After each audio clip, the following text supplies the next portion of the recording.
The notion of loving somebody that we do not trust may seem odd or contradictory in nature, but nonetheless, I believe it is somewhat possible and unfortunately all too common in abusive relationships and so on.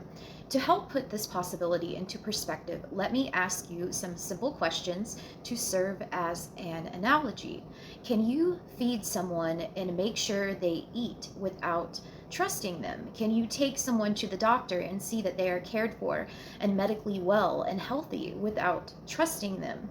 Can you love and care for a wounded pet or animal that you don't trust and fear may bite you? If you answered yes to all of these three questions, then you probably get the point that I'm trying to make. My point is that we can do things like the aforementioned and with and for each other as well if we choose out of pure love for a person or a creature, regardless of if we trust them or not. So the simple part of my point and this video is to show that it is possible to love somebody that you cannot trust. And this is something that I have just come to terms with myself after doing a bit of research. The complex part about this though is that it is this variability or tendency to love without trust that can complicate and prolong toxic, unhealthy relationships and relationships with narcissists and people with other personality disorders or abusive persuasions. That is where the possibility lends itself to a potentially problematic cycle. Why is it that we are unable to fully love someone inside a relationship that someone that we don't trust? How is that so? The problem with being able to love without trust is that we get into relationships because we love them, and that's not a problem, but we also stay in the relationships because we love them even after we stop trusting them, and that is the problem. That is not healthy at all. So the first distinction here that I'd like to make is that you can love somebody that you do not trust. It doesn't mean that you can, let alone should, try to be in a healthy working relationship with somebody that you don't trust. That is the difference, and that is a mistake that is made way too often. And I often hear, and many of us often hear and often think, I stay because I love him or her, and I want to give it another chance because I care about him or her. How much you care or you love someone is really irrelevant when it comes to having a happy relationship if no trust exists. So you are going through the motions on autopilot, playing house, not growing or building anything of any substance, inevitably waiting to get hurt and waiting for the either person in the relationship to make a mistake, like getting married or having children with a toxic person.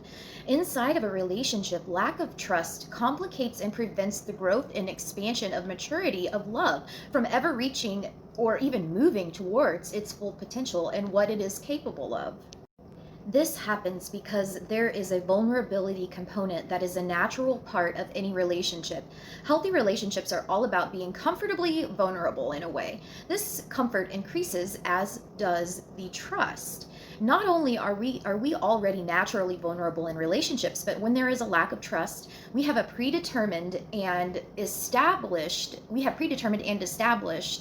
a consistent potential danger of getting hurt. And where there is danger, there is distraction. And when we are distracted, we are limited in our abilities, including our ability to fully love our partner or our family member or a friend or whoever it is that you are having relationship difficulties with. However, when we care or love someone, we may become blind and unaware of this reality, almost to the point of denial about how much the lack of trust is having a real impact on the magnitude of our love and the relationship itself. So we tend to push on and almost try to compensate for the lack of trust and pain by trying to show or express more love in a sense. Unfortunately, it never works out that way.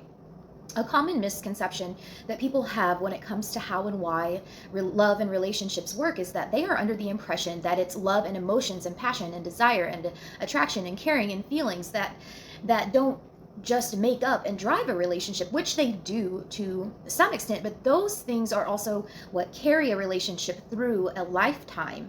And without trust, they cannot. Feelings are doomed without trust. That is an absolute. Trust is key. It is a core component of a relationship that is overall, it is the overall fabric of which it holds together. It holds the whole relationship together. Trust is security. It is the comfort you feel in your soul with somebody. It represents a deep level of safety inside of a relationship with other people. And just like with Maslow's hierarchy of needs pyramid and human needs psychology suggests, after food and water and safety is the most basic primary need that we need to have. We instinctively seek to attain safety as human beings, as individuals, before we do anything else besides eat, even in relationships. When we feel threatened or in danger of being harmed by someone, we will do whatever it takes to find security for our emotions, even if that means investing them in someone else. This is why I believe that inside of a relationship with somebody that we do not trust, in our gut, when that intuition is really pinging and saying that something's up, that you just can't trust this person that you are with. Yes, it is absolutely possible to love this person, but it is hard to genuinely love someone in a way that you are fully potentially capable of whenever you have that uncertainty and that fear from that lack of trust that is underlying. And like I said, it's like a fabric that envelops everything. And under these circumstances, a lack of trust creates your primary need is to deal with getting or finding trust, safety, and security, not giving love. However, once outside of that relationship where we feel safe and the constant danger of potentially getting hurt, whether real or imagined, is not imminent, we then can objectively look and see exclusively at how we feel and whether we want to care for someone or love them, and possibly if we still want to be loved in return by them. And at this point, this is where the problem often occurs.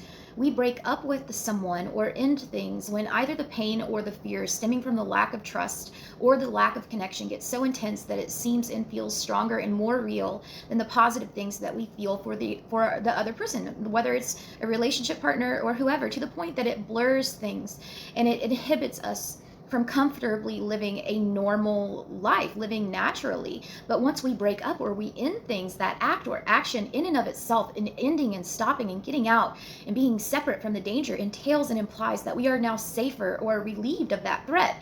It is with this hallucination that we are then susceptible to becoming overwhelmed by the experience or the opportunity of now being able to see and focus and strictly and completely on the positive feelings that we have for this person that we probably do still love and will still love for a very long time without the threat or fear of danger or of getting hurt. And this is where people end up going back into the toxic relationship. So you see, the danger in being able to love someone while not trusting them can lead us to staying in an unhealthy relationship or return to one after leaving or after being discarded by a narcissist. This tendency is not only hard for most people to recognize, but equally as difficult for many of us to accept. Why and how specifically trust is absent can be at the root of the problem when it comes to recognition and acceptance, and therefore complicating any form of healthy intervention or resolution. Regardless of why trust has been damaged or lost, it is absolutely imperative that the issue of trust or lack thereof is not only addressed but resolved and understood in a way that includes each person being willing to take responsibility and accountability for using defined, concrete skills and strategies and steps that are agreed upon by all parties involved in this relationship, in an attempt to provide a realistic opportunity for meaningful, lasting change and healthy growth. This may or may not require assistance from a relationship specialist, a therapist, a counselor, or a coach. As for the issue of trust, here is a little bit more bonus info, and I wanted to add, it is very unlikely that a narcissist is ever going to take accountability for their actions. So that lack of trust is still there. That fabric is always going to be there, always all enveloping. So many people think that cheating is the primary way to lose or break someone's trust. Again, cheating is obviously going to cause significant problems and issues inside a relationship overall, specifically when it comes to trust. Being faithful is probably what most people correlate to trust in all reality. However, lack of trust does not automatically equal or imply a fear of cheating. There are other ways and other reasons that we may fail to gain or lose trust inside of a relationship that has a detrimental impact on our psyche, and it's not always about cheating. Being faithful does not just apply to monogamy. It is as far as having one sexual partner or mate. It also applies to meaning what you say and being faithful to your word. It involves keeping your promises and loving someone unconditionally with supportive, consistent actions and a dedicated regard for their emotional well being, regardless of the extent or the external circumstances in your own life. Maybe it's your partner's intentions that you don't trust. If you are dedicated to being something or someone to another person and are invested, you want to know and see the proof that they are dedicated and meaningful intentions that they have for you and the relationship as well. This validation and belief in one's intention will not come from just simply expression of words and actions, but for words and actions to be meaningful, they need to be C squared, congruent and consistent, which leads me to another simple but very necessary form of trust in a relationship that involves relying on being informed of how our partner is feeling and what they are thinking. It pertains to a relationship.